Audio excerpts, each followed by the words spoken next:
watahuzunika kama wengine wasio na matumaini. Maana ikiwa tuamini ya kwamba Yesu alikufa na akafufuka, vivyo hivyo na hao waliolala katika Yesu Mungu atawaleta pamoja naye.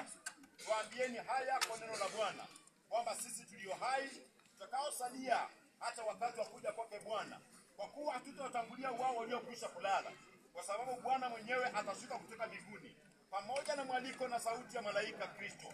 Watafufuliwa kwa malaika mkuu na parapanda ya Mungu, nao waliokufa katika Kristo watafufuliwa kwanza katika mauti.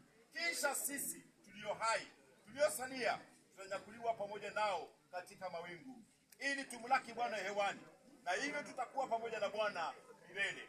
Basi tunawaambia maneno haya kwa faraja. Mungu afariji familia. Mungu afariji kanisa la Yesu Wokovu. Amen. Na Mungu pia atufariji sisi sote. Amen. Familia, poleni. Tunaanza safari ya mama. Nataka mjitie nguvu. Tunaenda kumsindikisha mama. Muwe na nguvu.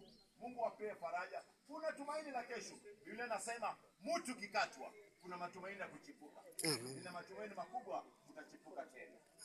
Baba wetu, katika jina la Yesu, nina matumaini makubwa ya kwamba tunapoanza msafara ya kwamba utatusaidia na utakuwa karibu na sisi. Wanaobeba mwili huu, Mungu tunawaombea ukawapatie nguvu, ukawapatie ushujaa. Wakikumbuka siku moja pia nao watakuwa katika hali hiyo na watasaidiwa. Mungu, ninakuomba tena familia hii ikafarijika na wewe. Pepo mbaya, nguvu za giza, mashetani ya vita, katika jina la Yesu ikapata kushindwa. Familia hii ikabarikiwe. Ni kwa Kristo naomba nikiamini. Naenda live. Tafadhali kama nafasi utupatie bendera, mwili, familia wote wafuate nini? Wafuate basi, sivyo?